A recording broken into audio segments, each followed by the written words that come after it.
Assalamualaikum warahmatullahi wabarakatuh. Selamat pagi Bapak Ibu, gimana kabarnya? Alhamdulillah hari ini kita dapat bertemu lagi dalam kegiatan rutin kita. Apa Bapak Ibu? P2, K2 iya atau pertemuan peningkatan kemampuan keluarga. Nah, sebelum ke pembahasan yang selanjutnya Bapak Ibu, biar rada-rada panas dikit, boleh ya Bapak Ibu yang ada di sini berdiri sebentar. Kita mau tepuk P2 K2. Masih pada ingat lah ya tentunya bulan lalu kan kita udah melakukan pertemuan P2 K2 juga. Mari kita tepuk P2 K2 Bapak Ibu. Tepuk P2 K2. Pertemuan peningkatan kemampuan keluarga. Iya, sip Bapak Ibu. Sekali lagi ya, mari kita tepuk P2 K2. Pertemuan peningkatan kemampuan keluarga. Iya, terima kasih Bapak Ibu. Bapak Ibu boleh duduk kembali. Silahkan Bapak Ibu. Nah, hari ini kita akan belajar.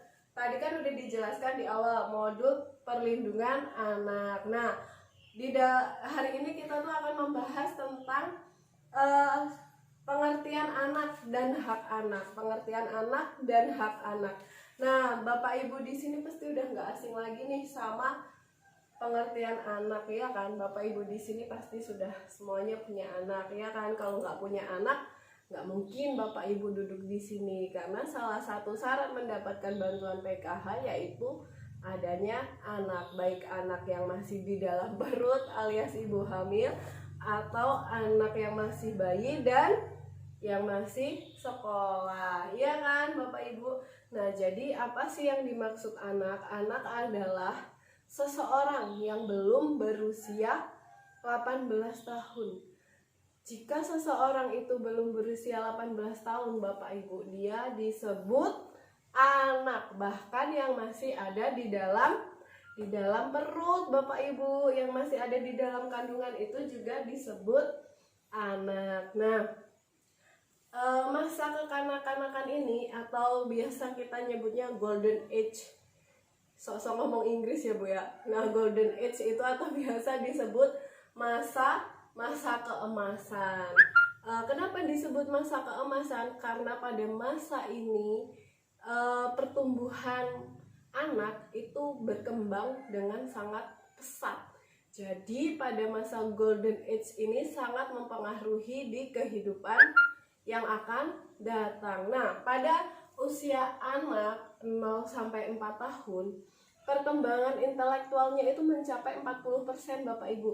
Nah, selanjutnya pada usia 8 tahun perkembangan anak itu mencapai 80% Bapak Ibu. Dan pada usia 18 tahun perkembangan intelektualnya itu mencapai 100%.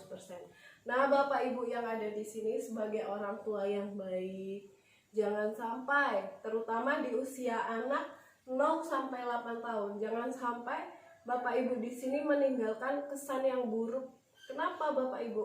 Karena jika terdapat gangguan baik itu fisik maupun psikis di usia 0 sampai 8 tahun dan dia sangat membekas, itu akan berpengaruh terhadap perkembangan anak, baik mental atau jiwanya Bapak Ibu.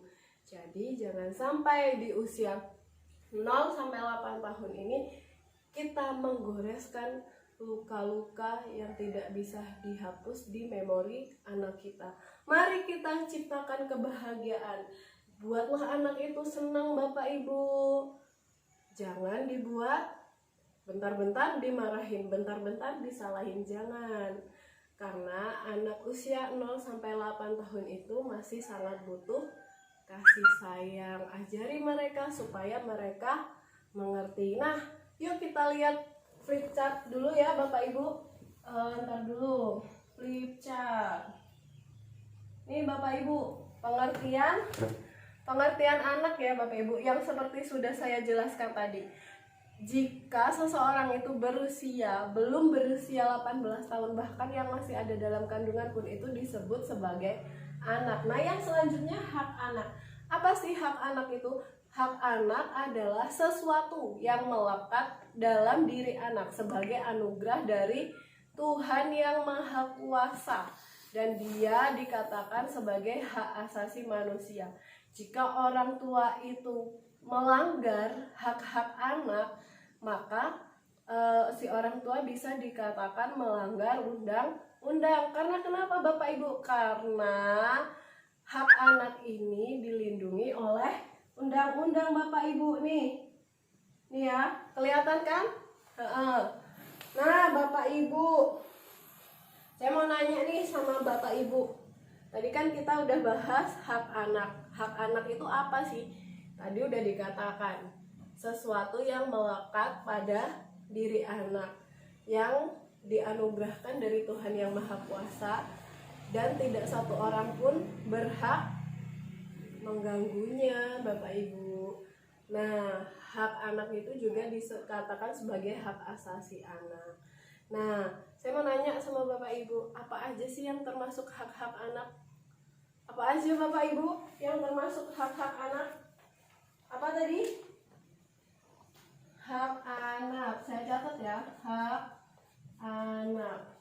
Apa tadi Bapak Ibu hak anak? 1, hak sipil. Ya benar, bagus sekali jawabannya Ibu. Yang kedua, hak keluarga. Hak keluarga. Mohon maaf kalau tulisan saya terlalu bagus ya Bapak Ibu. Hak keluarga dan pengasuhan alternatif. Terus hak apa lagi yang ketiga Bapak Ibu? Hak mendapatkan pendidikan. Benar, hak mendapatkan pendidikan yang layak. Mendapatkan pendidikan yang layak. Hai, halo. Ya masih semangat ya. Kita lanjut. Yang selanjutnya adalah hak kesehatan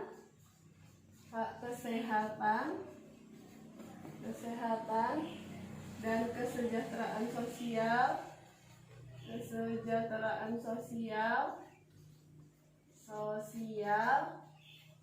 Dan yang terakhir, hak apa Bapak Ibu? Hak perlindungan khusus.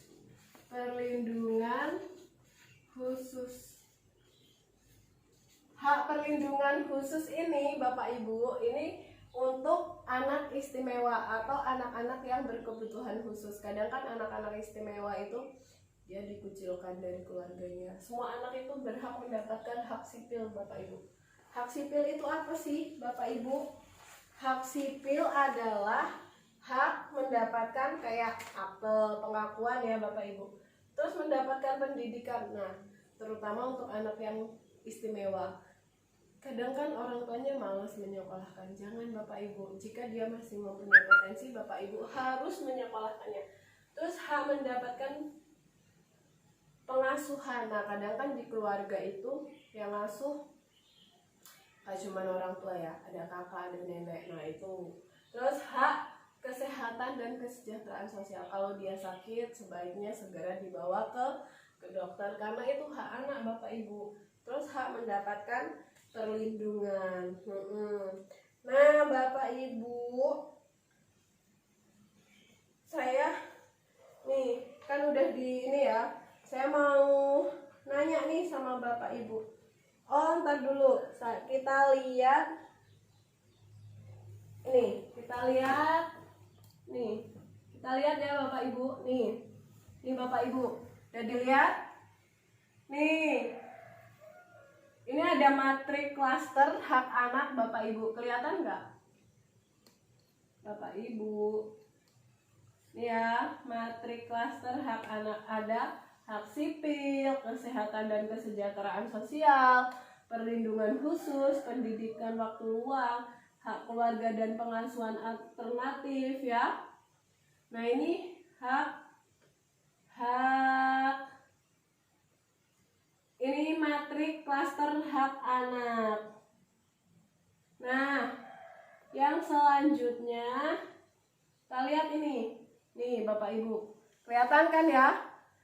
Ya. Nah, saya mau nanya nih, cara apa sih yang dilakukan oleh orang tua untuk memenuhi hak anak? Cara apa yang dilakukan oleh orang tua untuk memenuhi hak anak? Dengan memenuhi semua haknya. Iya, bagus sekali jawabannya Ibu. Ya. Nah, jadi hak-hak anak yang harus dipenuhi oleh orang tua, kita lihat ya di flip chart yang selanjutnya. Di flip chart yang selanjutnya.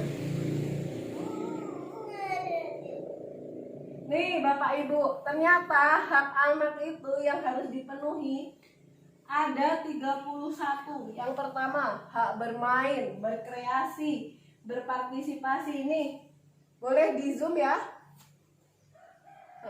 Kelihatan kan 31 hak anak ini. Dia mendapat pendidikan, berkumpul, hidup dengan orang tuanya, dan sebagainya. Nah, ternyata hak anak ini banyak sekali ya Bapak Ibu, ada 31. Ya, ini bisa dilihat ada bermain, berkumpul, berkreasi. Nah, kesemua hak ini harus dipenuhi oleh orang tua karena hak itu hak anak diatur sesuai dengan undang-undang. Jadi kalau orang tua tidak bisa memenuhinya, bisa dikatakan orang tua tersebut melanggar undang-undang. Iya. Kita tepuk P2K2 lagi ya. Sekali lagi tepuk P2K2. Pertemuan peningkatan kemampuan keluarga. Iya, terima kasih Bapak Ibu. Jangan lupa apa yang kita pelajari hari ini tentang pengertian anak dan hak-hak anak yang banyak sekali tadi disebutkan ada 31. Bapak Ibu juga bisa membukanya di buku pintar nanti di rumah, di buku pintar halaman 7 dan 8. Jadi bisa dibaca-baca lagi ya Bapak Ibu di buku pintar halaman 7 dan 8. Kalau misalkan pembelajaran kita hari ini ada yang lupa, bisa dibuka kembali di buku pintarnya. Nah, cukup sekian pembelajaran kita hari ini. Saya akhiri. Wassalamualaikum warahmatullahi wabarakatuh.